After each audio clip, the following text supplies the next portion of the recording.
Boys and girls. அடியாத்தி பூவாரி அலங்காரம் பண்ணிட்டு போறானே. ஆமாடா. Hello hello. மூஞ்சி. அண்ணே அண்ணே நில்லுங்க. என்னடா நேத்து வீட்டுக்கு வந்து வரிப்பணம் கேட்டு தகராறு பண்ணிக்கலாமே. இந்த வீட்டு வரி. டேய் பரவாயில்லடா, உன் வீட்டு வரி நான் கட்டுறேன்டா. அப்ப அந்த கக்குசூரி அதையும் நானே கட்டுறேன். போடா. விட்டா என் பொண்டாட்டியே கட்டிடுவோம். சதம் போட சொட்ட பேச்சி. இன்னைக்கு ராத்திரி நம்ம 2 பேரும் தனியா ஜாலியா சினிமாக்கு போலாமா? அப்படி பார்த்து தாக்கே. மறந்துடாத, ராத்திரிக்கு படத்துக்கு போகணும். வரட்டுமா? பேச்சு பேச்சு பெருமையுள்ள பேச்சு, வாடி வாடி என்னுடைய பேச்சு, 700 சீமையில உன் போல பொண்ணு இல்ல.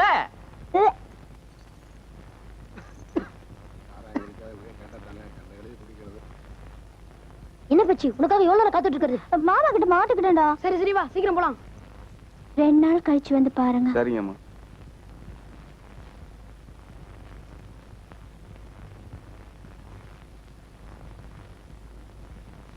வாங்க. வா பேச்சி.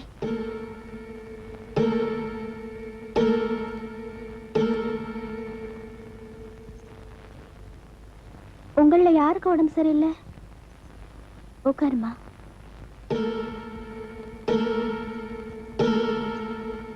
உடம்புக்கு என்ன? யார்கிட்டயும் சொல்ல மாட்டீங்கல்ல? சொல்ல மாட்டேன். சொல்லு. ஒண்ணுமில்ல, எனக்கு மருந்து வேணும். என்ன வியாதிமா? காய்ச்சலா? தலைவலியா? அப்புறம் எதுக்கு மருந்து கேக்குற? நான் மாசமா இருக்கேன், குழந்தைய கலைக்கணும், அதுக்கு தான் மருந்து. உனக்கு கல்யாணம் ஆயிடுச்சா? ஆயிடுச்சே. தாலியெல்லாம் இருக்கு பாருங்க. உன் வீட்டுக்காரர் யாரு? சொல்றா. பஞ்சாயத்து போர்டுல வீட்டு வரி, கடை வரி, சொந்த வரி எல்லாம் வசூல் பண்ணிக்கிட்டு இருப்பாரு, ராசையா. ஓ, ராசையா வைஃபா? ஆமா, எதுக்கு குழந்தைய கலைக்கணுங்கிற? இல்ல, பேச்சி அம்மாவும் அவங்க வீட்டுக்காரரும் 2 வருஷம் கழிச்சு குழந்தை பத்துக்கலாம்னு முடிவு பண்ணிருக்காங்க, அதுக்கு தான்.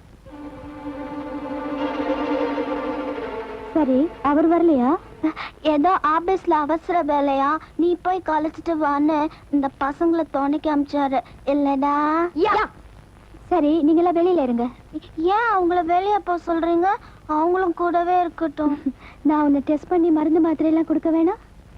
சரி பச்சி, நாங்க வெளியே இருக்கோம், சீக்கிரம் வந்துரு. வாங்கடா.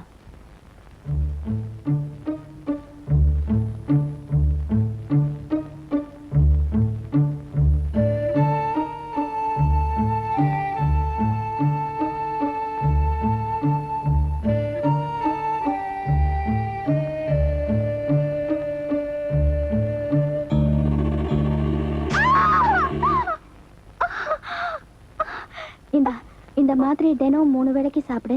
முதல்ல கொஞ்சம் பெயினா இருக்கும், அப்புறம் 1 வாரத்துல எல்லாம் சரியா போயிடும். ஓகே? 1 வாரத்துல சரியா போயிடுமா? சரியா போயிடும்.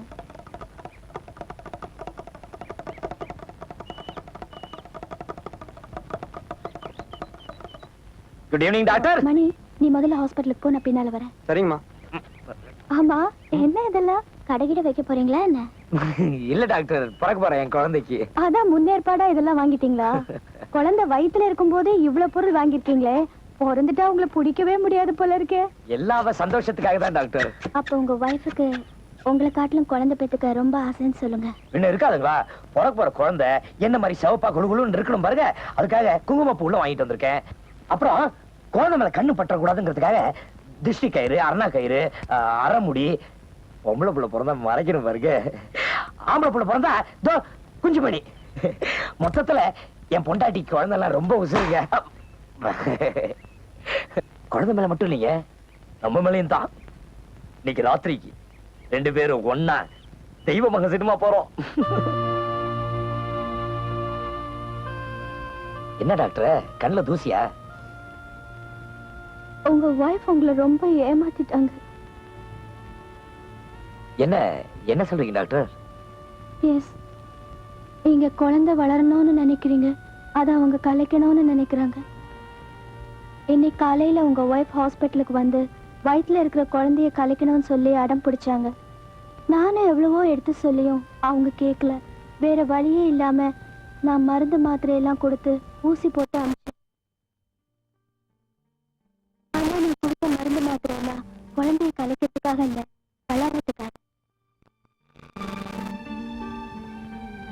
ஏங்க உங்க 2 பேருக்குள்ள ஏதாவது பிரச்சனையா? எதனாலயோ அந்த பொண்ணோட மனசு பாதிச்சு. ஜாக்கிரதையா பாத்துக்கோங்க. அவங்க என்கிட்ட கலைக்க வந்ததையோ நான் உங்ககிட்ட சொன்னதையோ அவங்க கிட்ட கேட்க வேண்டாம். அவசரப்பட்டு ஏதாவது செஞ்சாலும் செஞ்சிருவாங்க. மறுபடியும் அவங்க என்கிட்ட வரும்போது நான் பார்த்து பேசிக்கிறேன். I am sorry.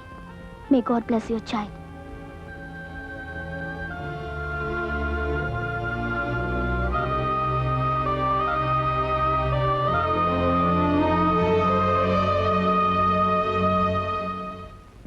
இளமை இதோ இளமை இதோ இளமை இதோ இதோ நல்லா கேட்டுக்குங்க சார். 40 நாட்கள் இந்த லேகியத்தை தொடர்ந்து சாப்பிட்டா நரை திரை மூப்பு நீங்கி இளமை திரும்பும், நரம்பு முறுக்கேறும், கலர்ல கமல் மாதிரியும் சுறுசுறுப்புல சூப்பர் ஸ்டார் ரஜினி மாதிரியும் வரலாம். 40 நாள் சாப்பிட்டா தான் இளமை திரும்புமா? ஒட்டு மொத்தமா ஒரே நாள்ல சாப்பிட்டா இளமை திரும்பாதா? இது அந்த கம்பெனிக்காரனுக்கு தெரியாது போல இருக்கு. எதுலயுமே நம்ம டைத்தை வேஸ்ட் பண்றது பிடிக்காது.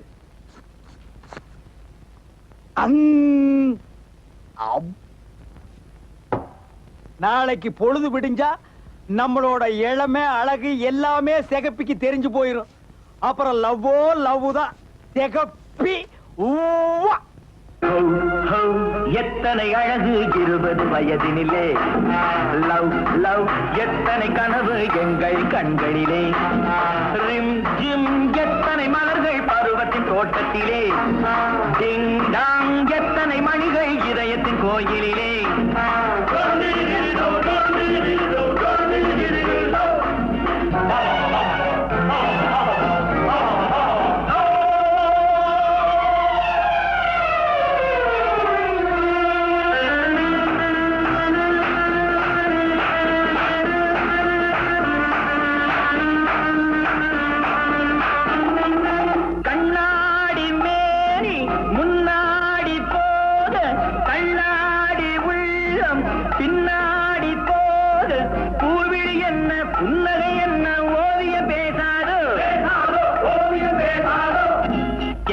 கெஞ்சி கொஞ்சம் நேரம் நெஞ்சை கொஞ்சம் தான்.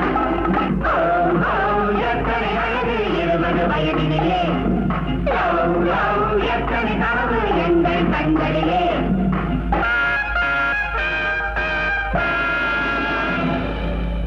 சித்தப்பு சித்தப்பு அறிவு கட்ட நாயே, 5 லட்சம் ரூபாய்க்கு செட்டு போட்டு கலர் கலரா கனவு கண்டுட்டு இருக்கிற கிழவி எல்லாம் கோமரி ஆகிற நேரம் பார்த்து கலந்து தலை விட்டு கெடுத்துட்டியடா. அது இல்ல சித்தப்பு, நம்ம பக்கத்து ஒரு பழனிச்சாமி இல்ல ஏதோ இளமை ஆடணும் லேய வாங்கி சாப்பிட்டானா, திடீர்னு செத்து போயிட்டான்.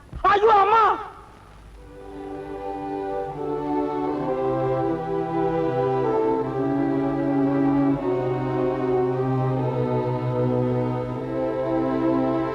டாக்டர் அம்மா. வா பேச்சி, நல்லா இருக்கியா? அதெல்லாம் நல்லா தான் இருக்கேன். ஒரு வாரத்துல குழந்தை கரைஞ்சிரும்னு சொன்னீங்களே, ஏன் இன்னும் கரையில?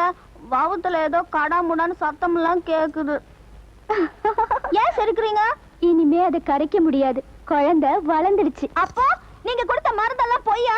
நீங்களே என்ன ஏமாத்தி சாகடிக்க முடிவு பண்ணிட்டீங்களா? நீயே ஒரு பொம்பளைன்னு நம்பித்தானே நான் உங்ககிட்ட வந்தேன். இதுக்கு நீ எனக்கு விஷத்தை கொடுத்து கொண்டு இருக்கலாம். இத பாரு, சாவு நம்ம கையில இல்ல. ஒரு பொண்ணு தாய்மை அடையறதுக்கு கொடுத்து வச்சிருக்கணும். எனக்கு அந்த பாக்கியம் எல்லாம் வேண்டாம். எனக்கு குழந்தை வேண்டாம் தானே நான் உங்ககிட்ட வந்தேன். நீ என்ன ஏமாத்திட்ட. Shut up. நான் யார் தெரியுமா? நான் ஒரு மலடி. எஸ், எனக்கு கல்யாணம் ஆகி 5 வருஷம் ஆயும் குழந்தை இல்ல. நான் வேண்டாத சாமி இல்ல, பார்க்காத வைத்தியமும் இல்ல. எத்தனையோ கஷ்டமான கேஸ் எல்லாம் அட்டன் பண்ணி தாயையும் பிள்ளையும் காப்பாத்தி ஊருக்குள்ள கைராசி டாக்டர்னு பேர் எடுத்திருக்கேன். ஆனா என் புருஷன் எனக்கு மலடிங்கிற பேரை கொடுத்து அவர் வேற ஒரு கல்யாணம் பண்ணிக்கிட்டாரு. இத பாரு, குழந்தை ஆண்டவனா பார்த்து கொடுக்கறது, அதை அழிக்க நினைக்கிறது பாவம். கருவறையா தான் இருக்கணும், அது கல்லறை ஆக கூடாது. பேச்சு, நீ ஒண்ணும் பயப்படாத. உன் பிரசவத்தை நானே பாக்குறேன். குழந்தை நல்லபடியா பிறக்கும். எனக்கு குழந்தை வேண்டாம், ஒரு மண்ணு வேண்டாம். உனக்கு குழந்தை இல்லைன்னா நீ பயந்துக்கிட்டு பெத்துக்காம இருந்திருப்ப. ஆளாளுக்கு ஒரு கதையை சொல்லி என்ன கொல்ல பாக்குறீங்க. நீ என்ன நல்லா ஏமாத்திட்ட. நீ கைராசி டாக்டர் இல்ல, போய் டாக்டர், போய் டாக்டர்.